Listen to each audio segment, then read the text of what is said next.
First off, you will. I'll share lots of quirks with you as I go along, but one of those is I'm a teacher, not a preacher. I think preachers stand up there and teachers stand where students are. And so if it doesn't ruin your worship and your time, I'll teach from here and try to share with you lessons for the Sundays that I'm here. When you go to a sports event or some big event, nowadays they do a land acknowledgement. I want to do a people acknowledgement. I'm so glad that Daryl and Darlene are here, and so glad that the transition is there. Daryl was pointing out that in 1985, when he started, I was on the hiring end in Owota, and we hired him to come. He didn't stay near long enough, but Daryl had a huge impact on our 5 children, and we appreciate that very, very much. There's maybe 2 or 3 preachers that I could listen to every Sunday, and I've often told people that Daryl Buchanan is one of those. And I ask you, please do not compare me to Daryl Buchanan. I don't read Greek, and I'm not that kind of scholar. I preach more from experience, and please don't compare me with my brother Ray. Most of you have 5 senses. You can smell and taste. Ray has 6 senses. One of those is compassion, and he's just a caring kind of guy, and I'll try to be that, but I'm just John. So if you can just accept that and go with that, and everybody's got their strengths and weaknesses, and I hope that you will adjust to that. One time I was talking to a guy and he liked his preacher. They had a visiting preacher and he just loved him because he said he doesn't do any talking at the start, he just gets right to preaching. And ordinarily that's what we'll do, but I think it's important for you to kind of get a bit of understanding and a little bit of what we're trying to do. I do have a program that's called Transition Ministry.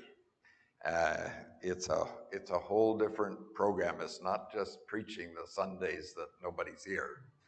That's what we call interim preaching or supply preaching. But transition preaching or transition pastoring, other churches would call it, this is a book that it's based on. And I've taken a couple of week courses with ideas of how to do that, and I'm going to repeat those. But I've been doing this in 4 different churches. And this book is called Seizing the Opportunity. And that's what we want to try to get across to you, is that this is an opportunity. And we will try to help you with that, to seize the opportunity to do all kinds of things and lots more explanations. So I think we're still on for 2 weeks from today. So 2 weeks from today, I will preach in the morning, and then we're asking you to plan your afternoon to stay for a little meeting after lunch, and we'll get serious about introducing you to this book called Seizing the Opportunity between pastors, and explain to you kind of what we're trying to do. I have a very dear friend, Tim Pippas, that preaches at Estevan, and he sends me his sermons, and I know it doesn't look like it, but I do walk on the treadmill, and when I'm on the treadmill, I listen to Tim because it makes the torture more bearable. And last week, he had this quote that I really liked. It's called A Major Cheat Code in Life, and it's called Mastering the Pause. Master the pause before responding to that text, before accepting that meeting, before saying yes to that favor. The pause is where wisdom lies. Most mistakes happen in the rush. Most regrets from quick decisions. Slow down to speed up. response time doesn't equal response quality. And that's what we're asking you to do, is to enjoy the pause, and I will be here with you in the pause. And I did mean to mention about Darlene. I was talking with Josiah before at the Muffins, and Josiah said he's having his birthday party next weekend, and Darlene's coming, he says. And I said, you like Darlene, don't you? Oh, yeah. I said, we all like Darlene. But it's been a real joy. So I want to try to take you through the last week of Jesus. I know this isn't Palm Sunday, this is Resurrection Sunday. We'll get to there in a few minutes. But I want you just to think about the week of Jesus' last life. Sometimes when we're talking about Jesus and the cross and so on, we do a lot of emphasis on the pain and how much Jesus suffered, and can you imagine nails through your hands and the physical pain of that. Evangelical churches are not real strong on emotions. Evangelical churches generally like to emphasize enlightenment, calm, cool, collective thinking, a lot of reasoning. We can argue this through the scripture, and we have verses to prove this, and it's more intellectual. I want to ask you this morning to forget all the intellectual part, and I want you to think about feelings.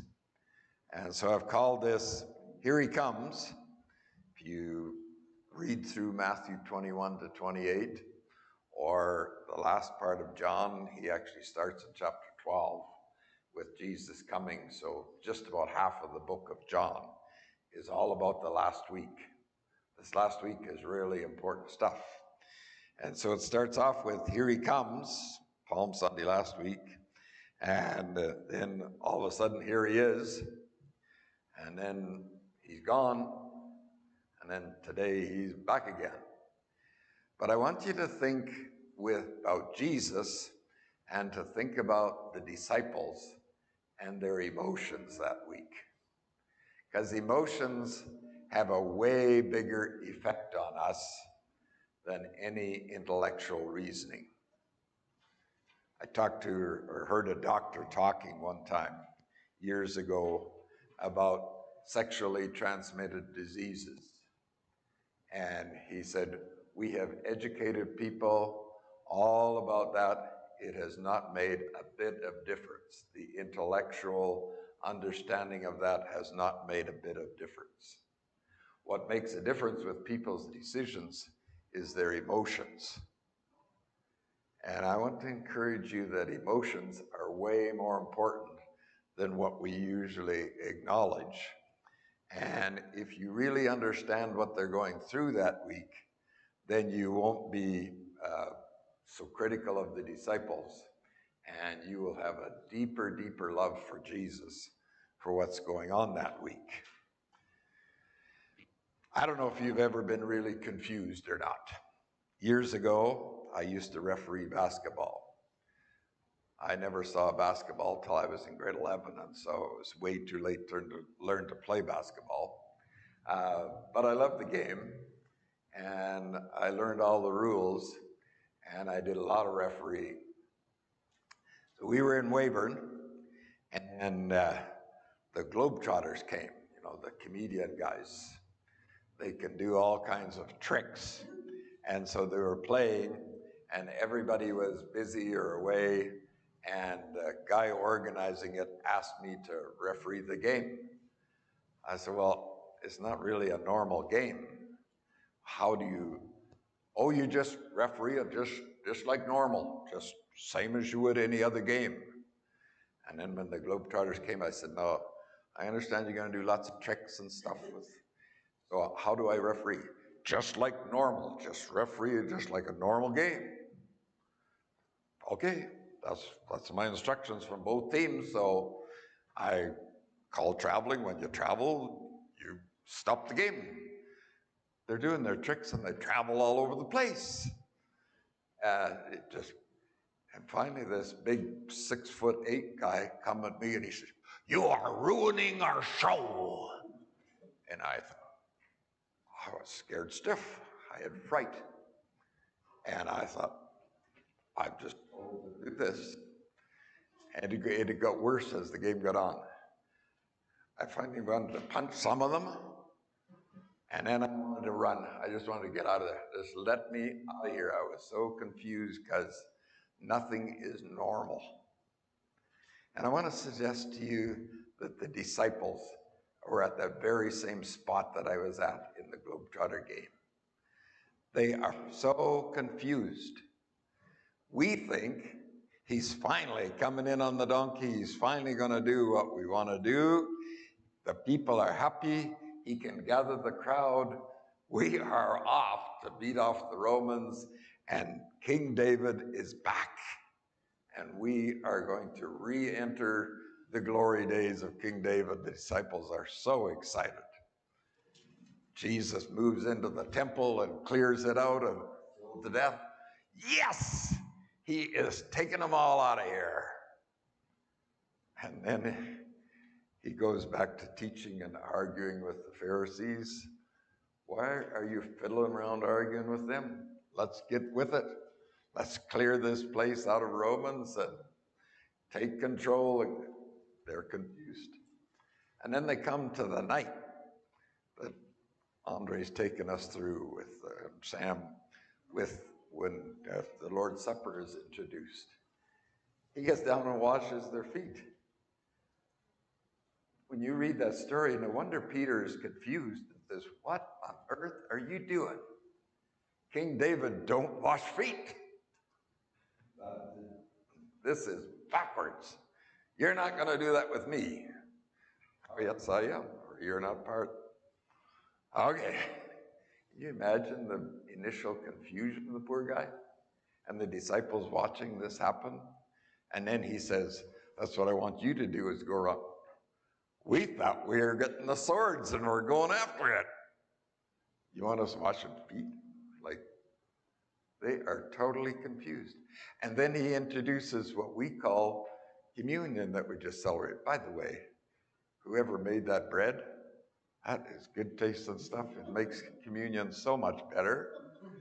I know it should be the same with eating cardboard, but that cracker stuff that you buy, it's 10 years old, it's cardboard.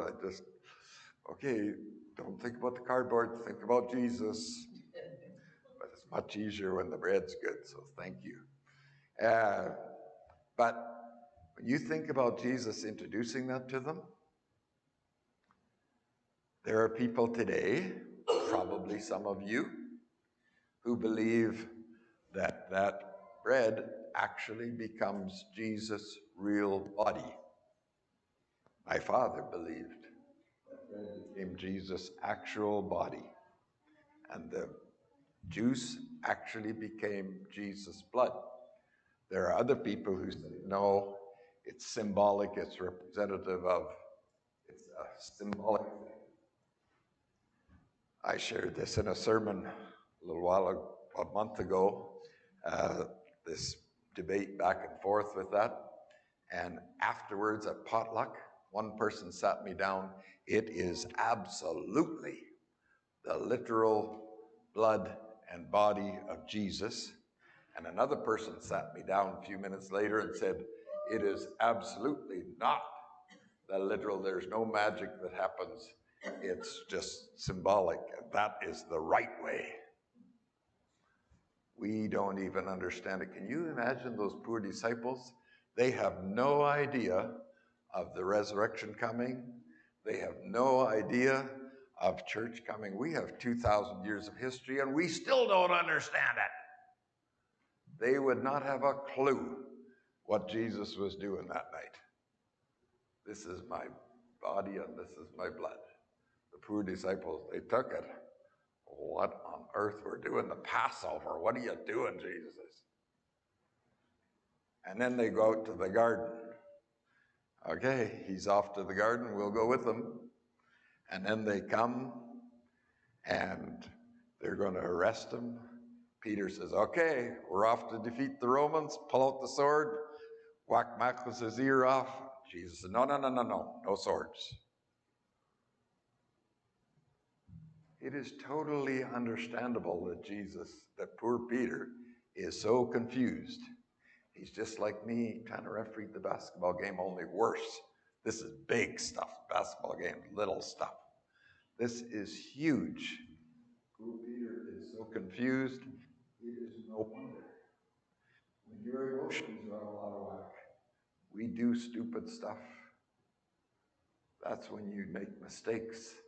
That's when you aren't very smart. That's when you do things, sometimes you're afraid. You do things when you're afraid that you would never otherwise do. Sometimes we flight, we run, because we don't know what else to do.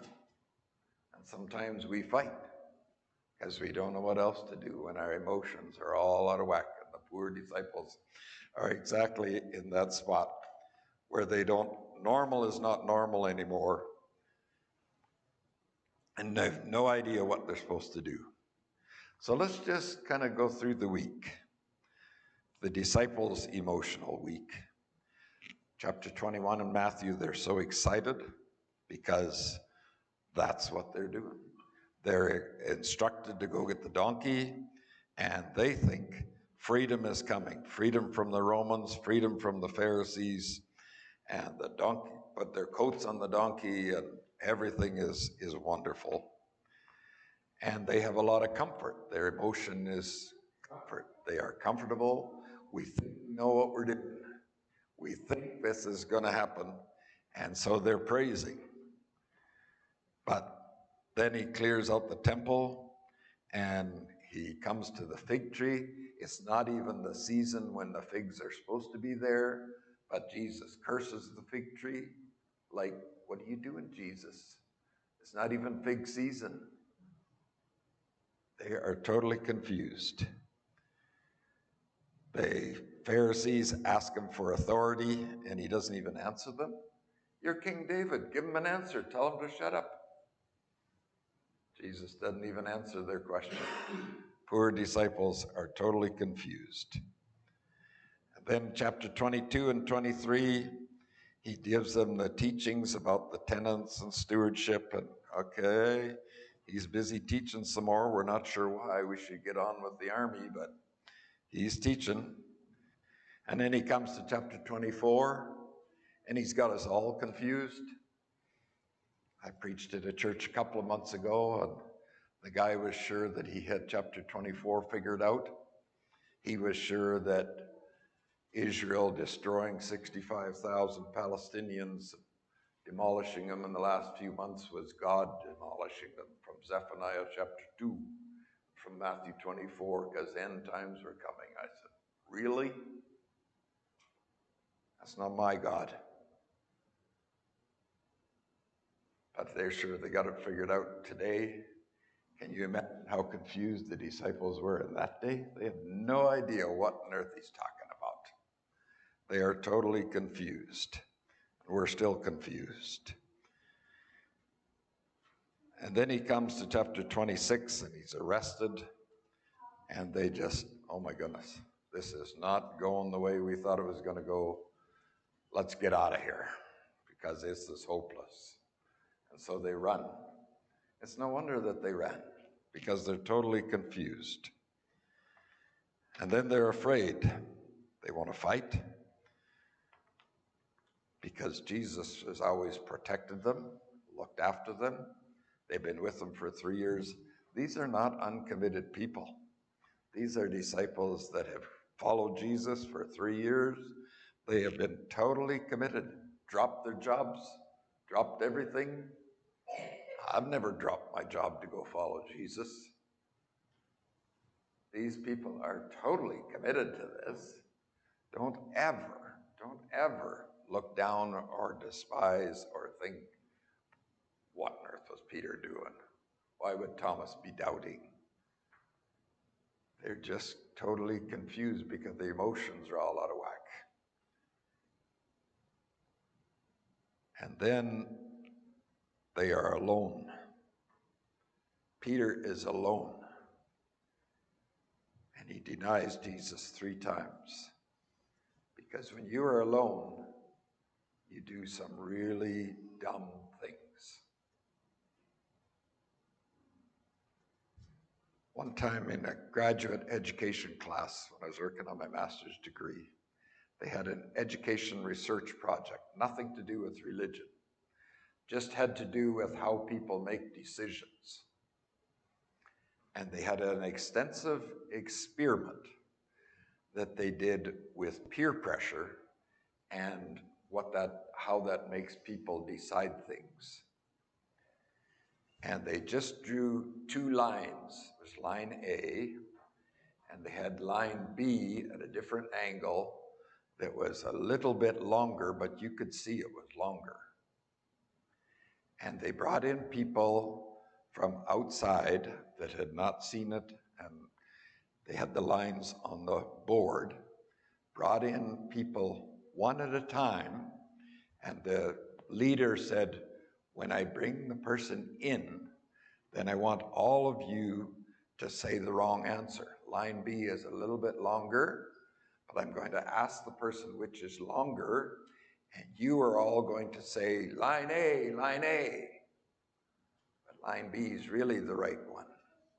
And we'll see what he says. This is a research experiment. This is not a preacher story. When they brought the people in one at a time, overwhelmingly 90% of the time, the one individual would be swayed by the crowd and would say line A with the crowd. That tell you something? Step 2, they brought in 2 people at a time. And then they asked the 2 people, and the 2 people kind of looked at each other and said, nah, the crowd's trying to fool us. It's really line B, and it was about 50-50. And when they brought in 3 people at a time, step 3, it flipped. And about 90% of the time they would answer right, that line B is the right one. Have you been told you need to stand for Jesus even if you're the only one in the whole world? You don't need other people. You just be strong and courageous. You cannot be strong and courageous by yourself. Suck it up, believe that, and give up your individuality. You will not be able to do that. 90% of the time you will fail and get it wrong. Get together. Christianity is always meant to be together. Christian living is meant to be done together, if you're going to get it right. Otherwise, you'll end up with Peter. You'll get it wrong, and your emotions will be all out of whack, and people will lead you astray. Peer pressure will get you. Other things will get you. It's educational research, nothing to do with religion. That's how decisions get made. Let me encourage you with that. But there, Peter's alone. He's not got a chance in the world. But then we come to chapter 28 and the story today of resurrection, and hope is back. They still don't understand. And poor Jesus, he's determined way back. If you go through the whole week with Jesus, he starts off with pretty determined planning. He's challenged.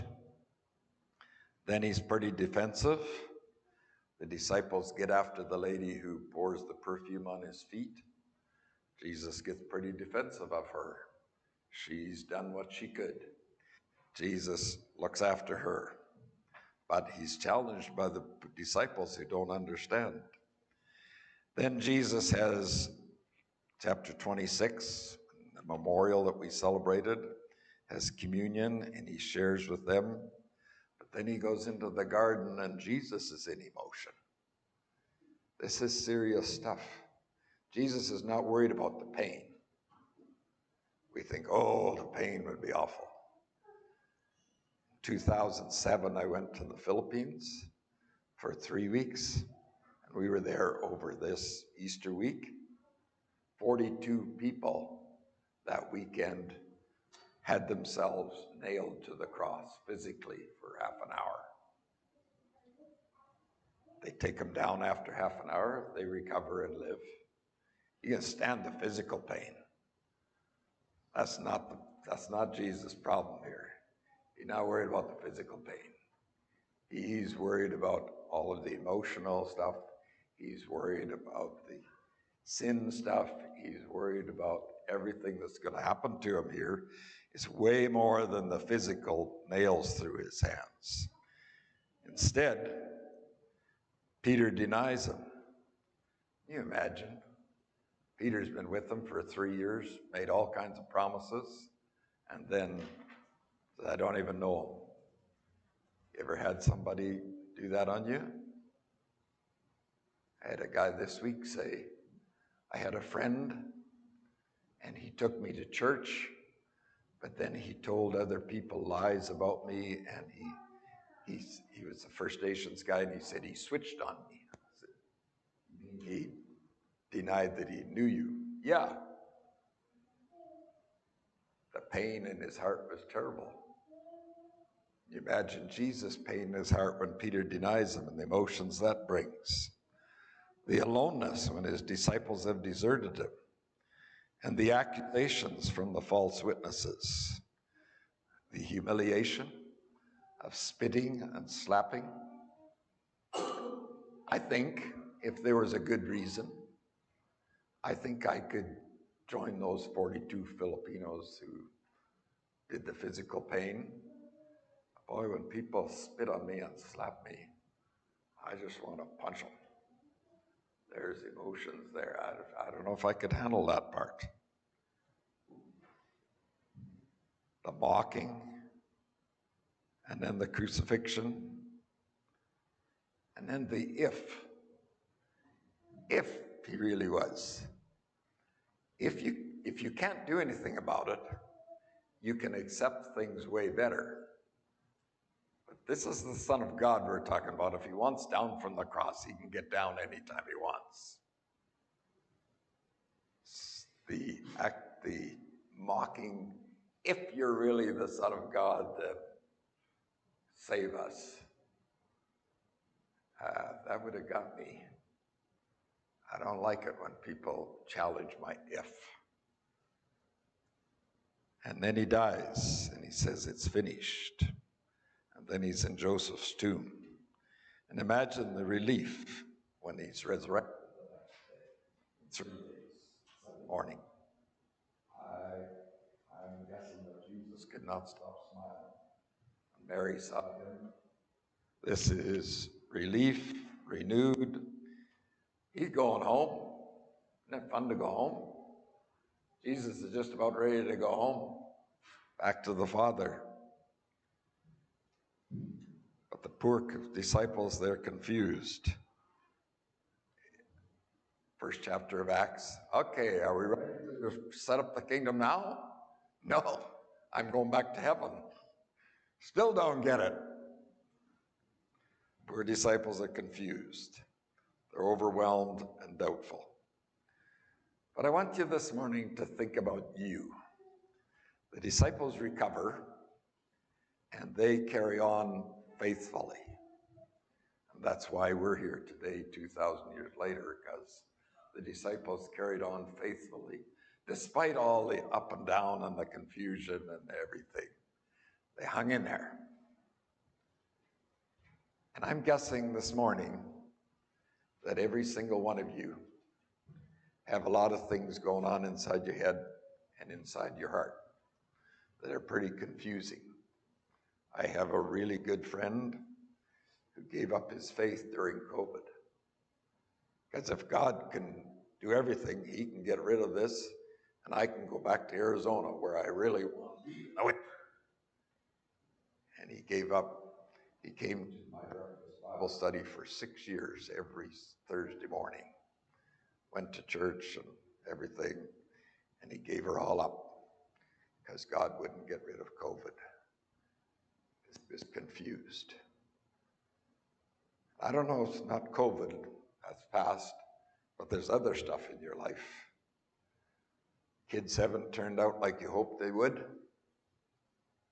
Maybe your marriage hasn't turned out like you hoped it would. Maybe health hasn't turned out like you hoped it would. Maybe church hasn't turned out like you hoped it would. And you got a lot of stuff going on in your heart. A lot of emotions in your heart. And a lot of stuff that you wish Jesus would just look after and right now. I want to encourage you. The disciples came through all of that faithfully.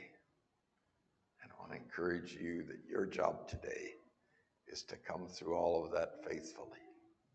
Whatever emotions are going on in your life, I guarantee you they're there.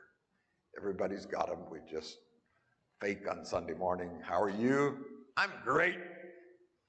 Yeah. But there's lots of hurts underneath. I want to encourage you this morning. Disciples carried through faithfully. Your job is to carry through faithfully and hang in there. That's what Jesus wants you to do. That's my encouragement for you this morning.